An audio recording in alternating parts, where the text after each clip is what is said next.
Слава Украине! Привет всем от Полонского. Ребята, ну знаете, с Трампом не соскучишься. Когда в Америке начинается день, первым делом ты ждешь, ну сейчас вот рыжий проснется и начнет чудить. Начнет чудить такое, что на уши не натянешь. Вы знаете, сегодняшний день не исключение. И Трамп просто переворачивает все с ног на голову, потом назад. То есть, ну, ведет себя... Ладно, я сейчас объясню, как он себя ведет и что он делает. Значит, чтобы вы понимали, что происходит, только что Трамп снял со всех стран тарифы, да, на 90 дней. На 90 дней, оставив им такие тарифы, которые есть сегодня у Украины, 10%. И, собственно говоря, да, со всех, но он не снял тарифы с Китая. В принципе, то, что происходит, я, в общем-то, очень хорошо понимаю. Смотрите. Да, тут же все рынки позеленели. Стоимость нефти пошла вверх. Это, кстати, плохо. Вот это мне не нравится. Акции американских компаний моментально взлетели вверх. Все, короче, начало цвести и пахнуть. Но, если вы посмотрите, еще раз говорю, с Китая санкции не сняты. Значит, там остались санкции в размере, более того, увеличил. Китаю он накидал санкций в 125%. О, это неплохо уже, да. У Китая теперь проблемы. Вот. И, короче говоря, что происходит? Итак, 185 стран. Он наложил санкции, помните? Ой, тарифы, санкции, назовите как угодно, какая разница. Он наложил санкции в самых разных размерах, да. От 10% значит, тарифов в Украине, там еще нескольким странам, а также пингвинам с острова Макдональд. Вот. И до там 93, по-моему, процентов на Лесото. За что Лесото так не повезло, честно говоря, понятия не имею. Вот вообще я слышал, понятия не имею, также слышал ли Трамп когда-нибудь об этих пингвинах или об этом Лесото. Но факт остается фактом, вот им впендюрили, значит, 93%. Вот, и все, значит, рынок заваливается, американские компании теряют деньги, весь мир в ужасе, непонятно, как торговать с Соединенными Штатами Америки, чуть ли уже не дефицит полнейший везде и так далее. Что в результате? Да, вчера утром еще его спрашивали. Кстати, пошли слухи, что они на 90 дней сделают отсрочку этого дела. На 90 дней, потом еще на 90, это понятно, да? Будут руки ломать. Да, так вот, вчера утром корреспонденты еще спросили у Трампа, не собирается ли он отменить или временно отменить тарифы в отношении всего, введенные в отношении практически всего мира, кроме друга Владимира. Да, тут же понятно. Вот, чтобы вы не говорили, что я это выдумал, внизу в описании к данному ролику есть ссылочка на прямую речь Трампа и ответ на этот вопрос корреспондента. Это было еще вчера. Сегодня он заявляет о том, что вот только что проснулся, видимо, попил чаю, сходил, как говорится, опорожнил желудок и отменил тарифы всему миру. Отменил всем, кроме Китая. Потому что Китай, с его точки зрения, ведет себя нехорошо. Как он это объяснил? Опять-таки, объяснение внизу в описании к данному ролику. Можете тоже посмотреть, там будет соответственная ссылочка, чтобы вы могли лично прочитать, что он по этому поводу думает. От себя скажу, что он обвинил Китай в неуважении. Я не знаю, возможно, китайцы не носят пиджаков. Тут тоже такой вопрос очень скользкий. Вот. Но, в общем-то, он им впендюрил. Теперь уже не 84%, а 125%. Короче, там черт ногу сломит с этими процентами. 125% Китая — это фактически убить полностью торговлю с Китаем, и так оно и получается. Китайцы в ответ тоже накидали ему кучу процентов тарифов на американские товары, плюс поставили 18 американских крупных компаний под санкции, так, чтобы вы понимали. Вот, то есть с Китаем там заруба, никакого лично сочувствия у меня к китайским коммунистам нет, поэтому такое, оставим этот вопрос в покое. Дальше, по всему миру, как это работает? Ну что это такое? Ребята, это старая еврейская тактика, да, называется «введи козу, выведи козу», я рассказывал как-то. Это, в общем-то, чисто раввинские такие штучки. В двух словах. Бедный еврей приходит к раввину, говорит: раби, живут плохо, умираю с голоду, квартирка маленькая, жена больная, в общем, живем в ужасных условиях. Что мне делать, чтобы вы... Так, у меня там на полу кот скачет, как собака, поэтому его очень хорошо слышно. Да, значит, что мне делать, как мне выйти из этих злыдней? Раввин ему отвечает: заведи домой козу и так живи месяц. Окей, через месяц он опять приходит, говорит, его раввин спрашивает, ну что, как ты живешь, Мойша? Мойша говорит, да вообще капец. Еще хуже стало, все то же самое, плюс еще коза там находится, жить стало невозможно. Он говорит, ну так теперь, говорит, выведи козу. Тот вывел козу, приходит, возвращается к раввину, говорит, ну что, Мойша, а теперь как живешь? Замечательно, места много, все довольны, жена довольна, дети довольны, козы уже этой нету, она куда-то ушла, значит, дома полно места. Вы все поняли, да? Вот, то есть вот это чисто еврейские вот эти вот методы ведения, ну, это шутка еврейская, да, но это методы ведения переговоров вот такого вот плана. Но дело в том, что, как сказать вам, смотрите, вот эти методы ведения переговоров, они очень неплохие были бы, ну, вот когда покупает гражданин X у гражданина Y, да, где-нибудь там в Цурупинске рынок, да, и они друг другу делают вот такие вот подколки, значит, вот такого рода. Или, я не знаю, там автосалон один отжимает у другого, пытается надурить каким-то образом. Ну, вот что-то такого уровня, да. Уже, допустим, подобного рода какие-то вещи, которые происходят между крупными компаниями. Да, тоже бывает, но это уже, понимаете, это уже move it on, это уже такая вещь, которая, как вам сказать, которая, ну, не годится.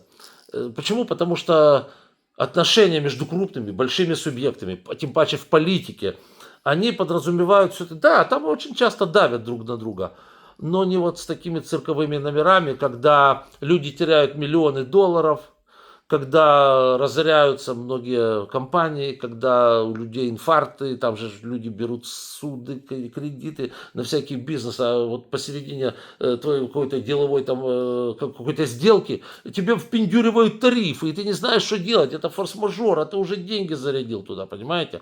Ну, то есть это ужас на самом деле. Так нельзя шутить, это ж не, ты же не в детском садике находишься, и ты не пытаешься отжать рынок у такого же бандюка другого, который этот рынок там приватизировал 15 лет назад. Это не того уровня сделка, так нельзя делать. Ты глава крупнейшей страны мира. Ты один день вводишь какие-то безмозглые санкции, абсолютно непонятные. Другой день ты их выводишь, за сутки до этого ты говоришь, что ты этого делать не будешь. То есть ты лжешь на каждом шагу, у тебя 17 пятниц на неделю. И ты постоянно что-то выдумаешь. Какое доверие к Соединенным Штатам после этого? Какое доверие к словам Трампа? Да потому что он сегодня скажет, он уже балабол. Да, он выглядит просто балаболом. Вчера он говорил, что этого ничего не будет. Сегодня он это отменил. А завтра он влипашет санкции в отношении марсиан. Да, кстати, я не удивлюсь, если вот этим пингвинам с острова Макдональд, он завтра засандалит санкции 400%. Потому что у них клюв черный, а не белый. Правда, не засандалили, они же такие красивые. Он думает, они вот эта черно-белая расцветка, он же думает, что они все в костюмах, поэтому они прилично одеты, нет, не пойдет, ничего он им не сделает.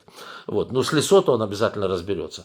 В общем, ребята, вот такая вот картина складывается. То есть Трамп ведет себя, хотел сказать, как слон в посудной лавке. Нет, не как слон в посудной лавке. Он себя ведет просто негодным образом. Поймите правильно. Это поведение не президента.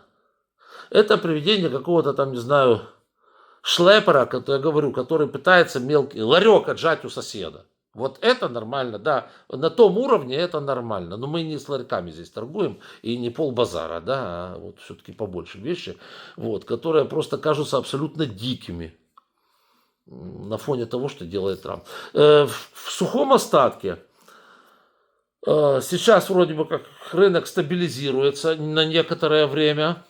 Тем не менее, остается торговая война между США и Китаем, потому что, будем говорить так, в той ситуации, которая сегодня существует, как вам сказать, торговли между Китаем и США не будет. А это все-таки гигантская торговля, это основные торговые партнеры. Так вот, между ними торговли в этой ситуации не предвидится. Соответственно, будут очень большие... Вот, кстати, этот самый кот, который вот тут шум наводила, да. Вместе с хвостом своим. Вот, значит, это влияет все равно на весь мир. И это нездоровые отношения, когда две крупнейшие страны мира, две самые мощные страны мира, на одной, по-моему, 20% ВВП мирового, на другой 17%, то есть они одинаковые, грубо говоря. Вот. Вот они между собой начинают такие разборки. Более того, я вам скажу, то, что происходило до этого момента, теперь приводит к тому, что Китай, Южная Корея и Япония снова начали рассматривать вопрос о взаимной зоне беспошлинной. И это было бы, кстати, для них прекрасно, потому что, ну, Трамп как Трамп, понимаете, он сегодня говорит одно, завтра другое, послезавтра, абсолютно не моргнув глазом, скажет что-то третье. Вот. А партнеры серьезные нужны, поэтому вот Китай, Япония, Южная Корея, они прекрасно, по-моему, друг друга могут найти и, как говорится, получить себе надежных, то есть получить между собой такую торговлю, которая позволит очень многим компаниям выжить, поскольку рынки большие, рынки емкие и так далее. Ну а Соединенные Штаты Америки будут так. Ну да, с ними будут торговать, понятное дело, потому что это огромный рынок, это огромные деньги и так далее, и так далее. Но скажите мне вот такой вот простой ответ, ответьте мне. Кто-то будет какие-то долгосрочные делать вложения в США, где у президента, я вообще не пойму, он то вводит козу, то выводит. Сколько он раз будет козу заводить? Туда, назад, сюда, туда, вот, туда-сюда, обратно, тебе и мне приятно. Вот так, да?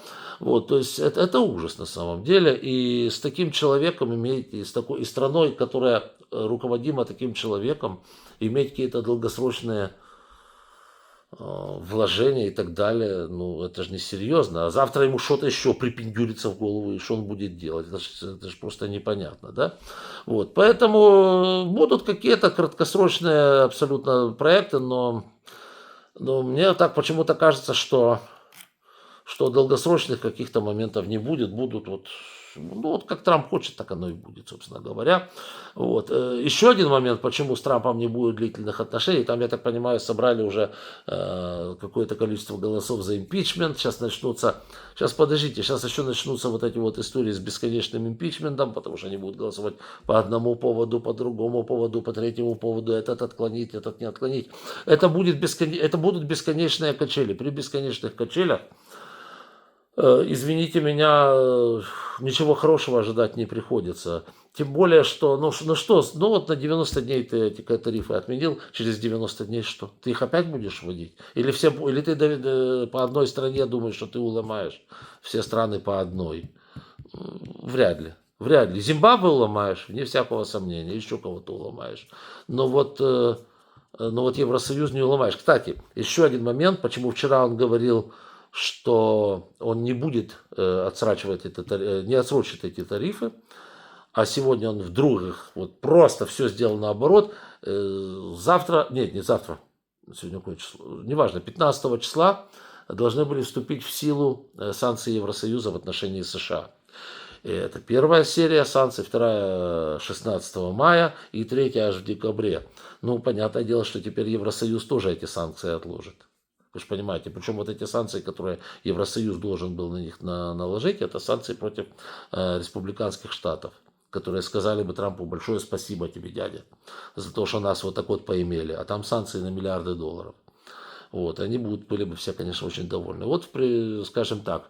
Поэтому я даже не рассматриваю здесь. Знаете, тут может быть, опять, когда говорить о источниках, откуда Трамп именно вот черпает свои, как говорится, переговорные стратегии, может быть, это и не коза, может быть, это просто они просчитали, что произойдет с Штатами, если 15 числа Евросоюз ведет санкции, и просто поняли, что тогда уже импичмент гарантирован. И, собственно говоря, после этого, возможно, они просто вот решили съехать на 90 дней, а там, знаете, там 90 дней для человека, которому 79 лет. Это очень долго.